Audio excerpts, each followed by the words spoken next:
Blackmail করেন, কখনো কখনো রেপ করেন, কখনো কখনো পর্নোগ্রাফির কাজ করেন। এবং আমরা যেগুলা ভিকটিম পাইছি সবগুলা হলেন মিরপুর এলাকা। আমরা বাংলাদেশে এই ধরনের নর্মাল পাই না, নর্মাল বিহেভিয়ার, এই টাইপের বিহেভিয়ার আসামি পাই না। এটা আমার জন্য একটা মানে ডিফারেন্ট কেস। একজন লেডিকে ব্ল্যাকমেইল করে তার মোবাইল নিয়েছেন, তারপরে তার সোশ্যাল মিডিয়ার যত অ্যাকাউন্ট আছে ওইখানে সে অ্যাক্টিভ হয়ে তার ফ্রেন্ডদের বিকাশ পেমেন্টে 10,000 টাকার বেশি অফার, শপিং চলছে তো। মেয়ে এসে যে আস্তে আস্তে আস্তে করে মেসেজ দেওয়া শুরু করেন, ঘনিষ্ঠতা দিয়ে ডাকেন, এবং খুব ডাকেন হলে এরকম দুইটা ঘটনা আমরা এরকম পাইছি যে হ্যাঁ আমার বয়ফ্রেন্ড কিছু গিফট দিছে, তুমি যদি এসে আমার ফুপুর বাসায় বা চাচার বাসায় পৌঁছায় দাও তাহলে ইজি হয় আমার জন্য নেয়া। তো যখন মেয়েটা রওনা করার পরে বলে যে আমি একটু অসুস্থ, আমি আসতে পারতেছি না, আমার ফুফাতো ভাইরে পাঠাচ্ছি বা চাচাতো ভাইরে পাঠাচ্ছি।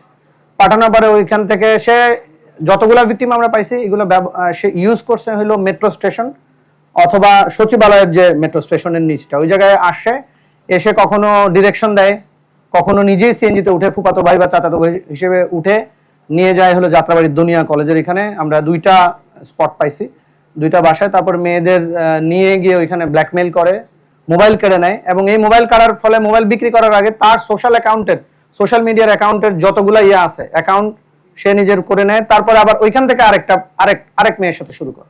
তো আমরা এই পর্যন্ত এটা ঘটনার কিন্তু খুব বড় না। 4ই মার্চ আমাদের প্রথম ভিকটিমের আমরা জিডি পাইছি, এবং সর্বশেষ হলো 9ই এপ্রিল, মানে এই 1 মাস 5 দিনের মধ্যে আমরা পাইছি এ পর্যন্ত 10টা, সে স্বীকার করছে 13টা। তার বিরুদ্ধে এই ধরনের আগে একটা মামলা ছিল কদমতলীতে, এবং তার কোনো অ্যাসোসিয়েট আছে কিনা আমরা যাচাই বাছাই করতেছি, চেষ্টা করতেছি। এবং আমরা আশা করি যে আমাদের কাছে আমরা আশঙ্কা করতেছি এই ধরনের আরো ভিকটিম হয়তো আছেন যাদেরকে সে এই ধরনের ব্ল্যাকমেইল করছেন। সবাই সামাজিকতার খাতিরে, সামাজিক সম্মানের খাতিরে হয়তো অনেক কথা বলছেন না, অনেক করতেছেন না, কিন্তু আমরা আশঙ্কা করতেছি। আমরা যেটা হেডলাইন করছি ঘটনা এরকম, আমরা ভিকটিমদের পরিচয় হয়তো দিতে পারতেছি না, কিন্তু আমরা তাকে আইনের আওতায় আনা, তাকে মিডিয়ার সামনে নিয়ে আসা আসলে দরকার। আমাদের মেয়েরা যাতে কোনোভাবে এই ধরনের কোনো ভিকটিম না হয় এবং কোনোভাবেই যেন সমাজে এই ব্যাধিটা ছড়িয়ে না পড়ে, এই জন্য আসা। অভিযোগের প্রেক্ষিতে সে একটা মেয়ের এক লেডির সাথে তাকে ব্ল্যাকমেইলিং করতেছিল পর্নোগ্রাফির অভিযোগের প্রেক্ষিতে, কিন্তু আমরা তাকে ধরার পরে একটার পর একটা টোটাল এ পর্যন্ত 10টা অভিযোগ পাইছি। টোটাল 10টা অভিযোগ পাইছে, এবং সবগুলা একই ধরনের ব্ল্যাকমেইল করেন, কখনো কখনো রেপ করেন, কখনো কখনো পর্নোগ্রাফির কাজ করেন। এবং আমরা যেগুলা ভিকটিম পাইছি সবগুলা হলেন মিরপুর এলাকা। আমরা এখন পর্যন্ত যেটুকু দেখছি সহযোগী থাকলেও খুব বেশি থাকার কথা না, আমরা তদন্ত চালা যাচ্ছে। হ্যাঁ, ওর নাম রাশেদুল ইসলাম রাব্বি, ওর পিতা শাহজাহান মল্লিক, পুরান কামারগাঁও থানা শ্রীনগর জেলা মুন্সিগঞ্জ জেলার স্থায়ী ঠিকানা। বর্তমান ঠিকানা হইলো সে থাকে সিদ্ধিরগঞ্জ নারায়ণগঞ্জ শ্বশুর বাড়ি। এবং আরো ইন্টারেস্টিং হলো যাকে বিয়ে করছে তাকেও সে সেম ভাবে ট্র্যাপে ফেলে বিয়ে করছে।